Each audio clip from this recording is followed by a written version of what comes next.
Pokémon Black and White. There are numerous teams trainers beat this game with.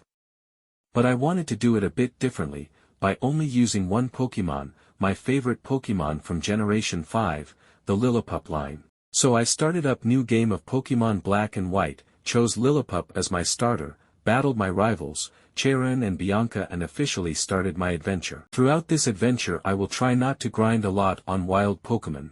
But by battling other trainers for EXP and of course money, I went to Accumula Town, met and battled N for the first time, taking out his Pokémon with a combination of Leer and Tackles, and then continued my journey before battling Bianca once again just south of Stoutland City.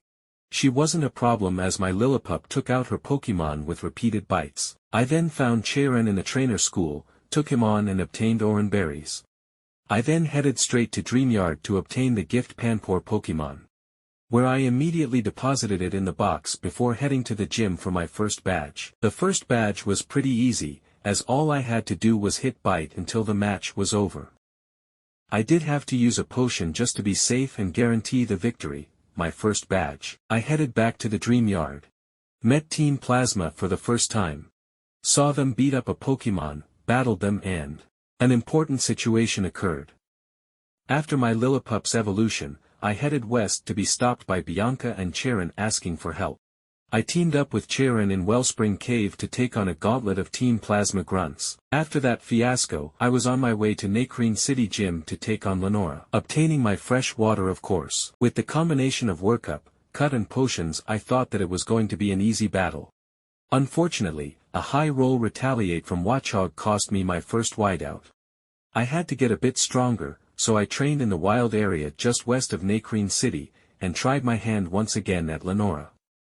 The combination of work up, potion spamming and crunch worked wonders as we beat Lenora, gaining the second badge. Upon leaving, Team Plasma creates a ruckus, leading us to Pinwheel Forest. After that, we head straight to Castelia City, completing some story stuff along the way. I wasn't too worried about this badge, as we still were utilizing the combination of work up and crunch to claim the third badge.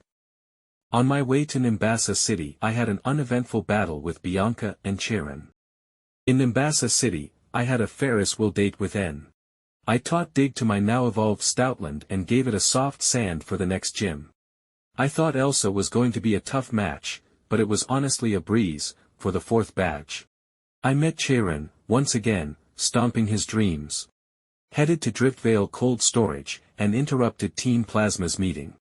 After that, I took on Clay for badge 5. I had come across the TM for Scald. So I taught Stoutland it for a combination of Scald and Crunch. I obtained Fly from Bianca. Arrived at Mistralton City, took on Skyla. At this point, I gained access to the TM Volt Switch. With the combo of Crunch and Volt Switch, the gym was a breeze for an easy 6th badge. Cheiron wanted another battle just before Twist Mountain, once again crushing his spirit. Icarus City Gym wasn't a challenge, as I taught work up to Stoutland once again, to get to +3 on attack and sweep the gym for my 7th badge. I headed to Dragon Spiral Tower to see the revival of Zekrom due to N. I taught my Stoutland Fly, and I know what you are going to say. Stoutland doesn't learn Fly. But you would be wrong, as his mustache makes him fly. Just look at it. It can totally be a cape. I took care of some story progression and then made a beeline to Opelucid City, meeting Drayden, the 8th and final gym leader in this run. It was a breeze with strength, earning us the final badge.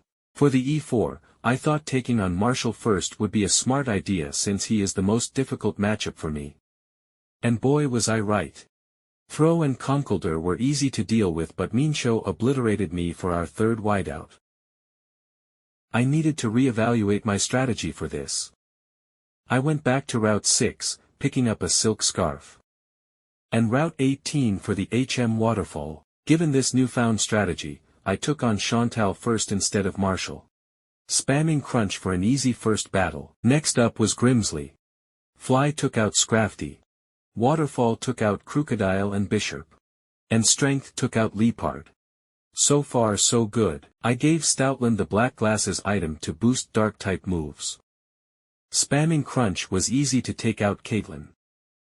And now to face our toughest opponent once again. Marshall. I had previous X items I bought during my prep, so I used 1x attack and 1x accuracy and went crazy spamming fly to get the victory against Marshall. My redemption arc was complete. Upon reaching the final room, we see N and Alder arguing and we see N's castle arise like Sung Jin Woo called it. I entered the castle to see the Avengers of Gym leaders show up. Like it was endgame, I headed to the top of the castle and was forced to catch Rayshram, naming it fail. Now facing off against N, I had to switch to Stoutland to stay true to the challenge. With the use of a few X items and potions, this battle against N was nothing to worry about. The next battle was going to be a true test of Stoutland's strength. Oh, never mind. I just forced Stoutland to ingest a bunch of X items and swept through Getsis to complete the run. Thanks for watching, I hope you enjoyed. I'm not too good at outros, so I hope to see you around.